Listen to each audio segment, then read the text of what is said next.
to practice, there was time to consult.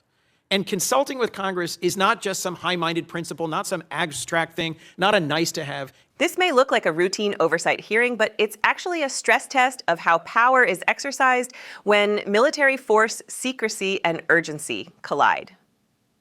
What's really being tested here is whether constitutional consultation still holds weight in an era where decisions are framed as too sensitive or too late to question. This raises broader questions about who authorizes action, who is informed, and how democratic accountability survives under modern national security pressures. In this video, we'll break down how this exchange reveals the widening gap between constitutional authority and executive practice, and why that gap matters far beyond this hearing. Thank you, Senator Ricketts. Senator Coons. Thank you, Mr. Chairman. Thank you, Secretary Rubio. Good to be with you again. My basic question is, what are we doing here? What is the point? What is the goal of this hearing? How do I know? As you know well, having served on this dais alongside me for 14 years, this is an oversight hearing. And the purpose of oversight is to encourage, if necessary, to compel consultation between the administration and Congress. And I just wanted to raise with you at the outset, of course the Commander-in-Chief has, under Article 2, the power to defend the American people against an imminent threat or an incoming attack. How else could we be kept safe? But our Article 1 power requires consultation. I'll agree with all of my colleagues. Nicolas Maduro is a bad guy. He was indicted. There was a bounty on his head over several administrations. His removal, flawlessly executed by American troops, thankfully none of them hurt, did cost the lives of 75 to 100 Venezuelans and Cubans, was a dangerous and high-risk maneuver. I am glad that it ended as well as it possibly could. But the point here that I want to make first is that it was rehearsed for months.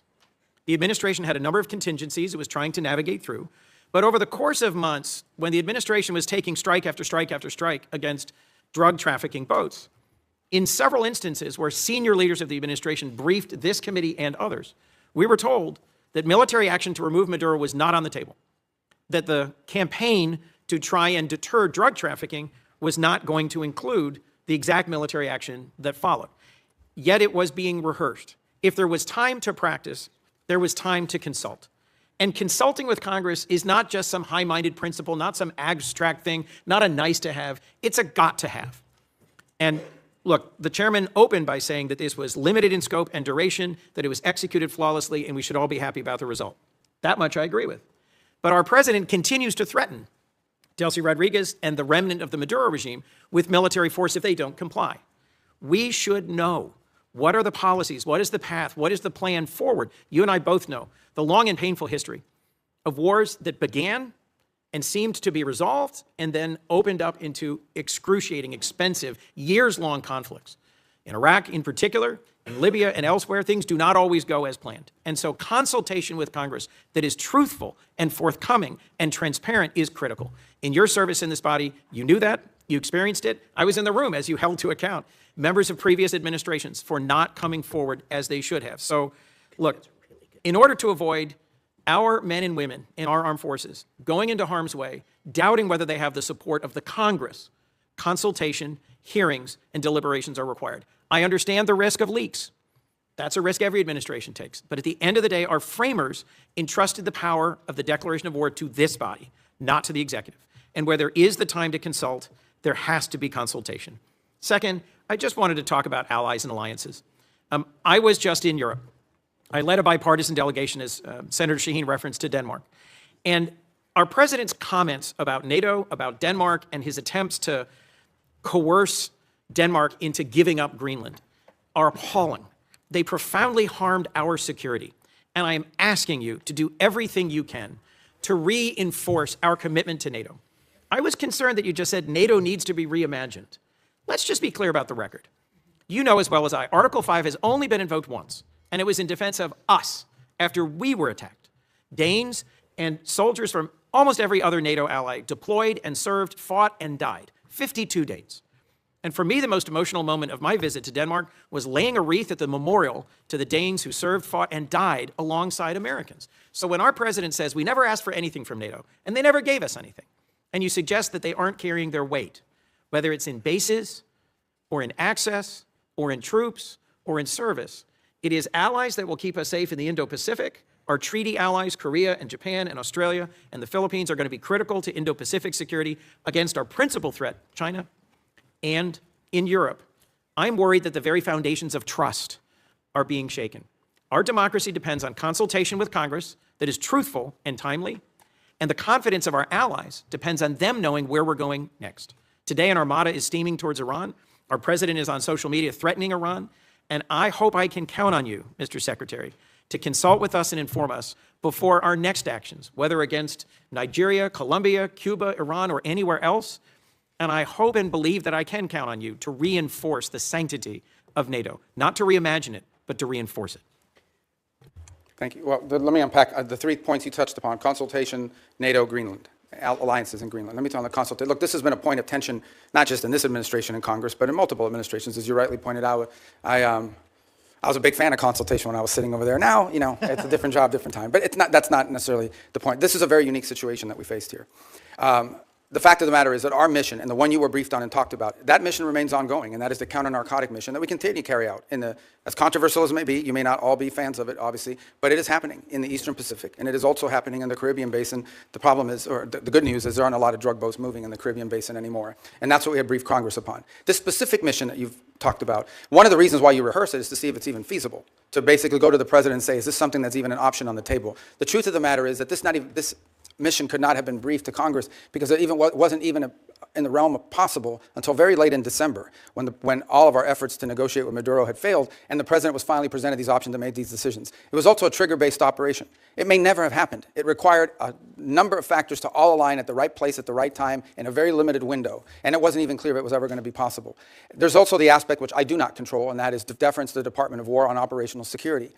Despite the fact that we had kept this quite constrained, the truth of the matter is that this was leaked. We now know it was leaked by a contractor at the Department of War that, had it been published, would have endangered the lives of people and/or would have probably canceled the ability to carry out the mission. So this is a real tension, and one that I'm doing the best I can to try to manage within the constraints of two things: operational security and also decisions being made. There are multiple contingencies for events all over the world, including some that none of us think were ever going to come to fruition. And in this particular case, one of the reasons why you rehearse these things in advance is to know whether it's even possible. Is this even doable? And what are the risks associated with doing? So you can present options to the president, who ultimately makes these decisions. In the case of reimagining NATO, it most certainly has to be reimagined. And the reason why it has to be reimagined is not because its purpose is reimagined. Its capabilities have to be reimagined. Let me give you as a point of example. There's a lot of talk about security guarantees. And it's something that there's general agreement about now with the case of Ukraine. But those security guarantees basically involve the deployment of a handful of European troops, primarily French in the UK, and then a US backstop. But in fact, the security guarantee is the US backstop. It is not and I'm not diminishing the fact that some countries in Europe are willing to place troops in a post-war Ukraine. What I'm pointing out is that is irrelevant without the US backstop. And the reason why you need such a strong US backstop is because our allies and our partners have not invested enough in their own defense capabilities over the last 20 or 30 years. Now, hopefully that's going to change. Hopefully that is changing. And in some cases and in some particular countries, it's already changed. But this is a fact that we cannot ignore. NATO is going to be stronger if our allies are more capable, especially, and here's the reality, whether we want to accept it or not, we have interests all over the world. We have interests in the Middle East, we have interests in the Western Hemisphere, and we most certainly have interests in the Indo-Pacific. A number of you have already pointed out that China is the chief challenge. We can't have the same soldiers or the same ships in both Europe and in the Indo-Pacific. We have to pick. No matter how many ships we build, no matter how many capabilities we grow, we're going to have to make these adjustments. And the stronger our partners are in NATO, the more flexibility the United States will have to secure our interests in different parts of the world. That's not an abandonment of NATO. That is a reality of the 21st century in the world that's changing now. In the case of Greenland, I'll say we're in a good place right now. We had excellent meetings with the Secretary General of NATO. In fact, even as I speak to you now, there'll be some technical level meetings between us and our partners in Greenland and Denmark on this issue. And I think we have in place a process that's going to bring us to a good outcome for everybody. The president's interest on Greenland has been clear. It's a national security interest. It's a longstanding interest that predates this administration. It's one that our allies acknowledge is real. I think we're going to get something positive done. We're going to begin that process in a very professional, straightforward way. It begins today, and it'll be a regular process. We're going to try to do it in a way that isn't like a media circus every time these conversations happen, because we think that creates more flexibility on both sides to arrive at a positive outcome. And I think we're going to get there. And I thought it was noteworthy and important that despite your concerns, the president at his speech in Davos made very clear that the United States was not going to use force or military force in Greenland. So I think we're going to wind up in a good place. We got a little bit of work to do, but I think we're going to wind up in a good place. And I think you'll hear the same from our colleagues in Europe very shortly. Mr. Secretary, the Gang of Eight has never leaked. Senator, It is critical that you consult with Congress. For us to be safe, our allies have to trust us And for this committee to do our work, we have to trust you. Thank Let's you. work together to restore Thank that. you, Senator Coons. Senator McCormick. The room settles into that familiar Senate quiet, the kind that always follows a warning that was spoken plainly, with no theatrics. Senator Chris Coons looks across the dais at Secretary Marco Rubio and asks the most unsettling question anyone can ask in a democracy. What are we doing here? What is the point? And with that single line, the hearing stops being a routine exchange and becomes something deeper, a test of whether the American system still remembers what oversight is for. Coons doesn't begin with slogans. He begins with structure. Article 2 gives the commander-in-chief the power to defend the country in a moment of danger. But Article 1 demands consultation. That is not a technicality. That is the architecture of restraint, the guardrail meant to keep urgency from becoming habit, and habit from becoming something permanent. He reminds the room that if there was time to rehearse, there was time to consult. And that sentence lands like a gavel because it doesn't accuse. It simply exposes a logic that no one can comfortably escape. He walks the committee through what he calls a dangerous, high-risk maneuver, a mission that, in his telling, had been practiced for months, while Congress was being told it wasn't on the table. He acknowledges that the operation ended as well as it could. He even agrees with the chairman's praise of its execution, but then he pivots to the part that matters, the future, policies, path, plan. Those are not optional words when the stakes involve force, alliances, and the credibility of the United States. In that moment, you can feel the underlying fear that haunts every generation of lawmakers who has watched history unfold. Not fear of debate, but fear of drift, the slow slide from deliberate decision-making into improvisation. Coons invokes the long, painful record of conflicts that began with limited aims and ended as years of consequences. He is not reciting history to make a point for television. He is pleading for a process that keeps the country from waking up one day and realizing the decision has already been made. And then the hearing widens beyond one operation. Coons turns to allies and alliances, to Europe and Denmark, and to remarks about NATO and Greenland that he calls appalling. Not because they are impolite, but because they shake the foundation of trust that keeps nations aligned when pressure rises. He speaks about traveling to Denmark and laying a wreath at a memorial, a quiet act that carries the weight of shared sacrifice. He reminds the room that Article 5 was invoked once, and it was invoked for us. And he forces the committee to face a truth that is easy to forget in the comfort of American distance. Alliances are not abstract. They are paid for in commitment, in coordination, and in lives offered for a shared promise. When Coons quotes the line about "we never asked for anything," he is not just refuting it. He is warning that words spoken casually can fracture alliances carefully built over decades. And in the background of his remarks, there is a larger strategic reality hovering over the hearing. The United States cannot be everywhere at once.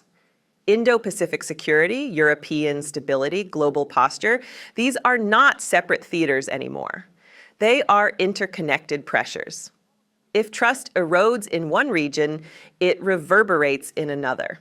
Secretary Rubio's response is measured and in its own way revealing. He acknowledges the tension openly. He admits what many officials won't say aloud, that he was a fan of consultation when he sat on the other side of the room, and that this job changes how the world looks. He frames the situation as unique, constrained by operational security, by decisions made late in the process, by what he describes as a trigger-based window that may never have aligned. He points to leaks, to risks, to the fragile thread that holds sensitive operations together. And yet, even in that defense, something important is conceded. Rubio does not deny that the process is under strain. He does not claim the system is working perfectly. He argues that timing and feasibility shaped what could be shared, and that rehearsals are sometimes the act of discovering whether an option is even real. That may be true. But the deeper question remains, and Coons is careful to keep it alive. If Congress is the body entrusted with war powers, then consultation cannot become a courtesy offered only when convenient.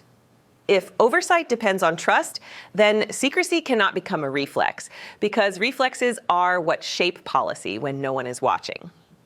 Then Rubio moves to NATO, and here the debate becomes a portrait of modern American power. He says NATO must be reimagined, not in purpose, but in capability. He argues that European partners must invest more because American resources cannot cover every region indefinitely. He speaks the strategic truth that every planner knows and every politician struggles to admit. There are only so many ships, only so many forces, only so much reach. He describes a world where the United States must adjust, where stronger allies create flexibility, where shared burdens become the difference between stability and overstretch. In those lines, you hear two Americas speaking at once. One America is insisting on accountability and consultation. The belief that legitimacy is the foundation of strength. The other America is insisting on adaptation, the belief that survival in the 21st century requires recalibration, even if it unsettles old expectations. The problem is not that either side is irrational. The problem is what happens when those two instincts collide without a shared commitment to process. And that is why the final exchange matters.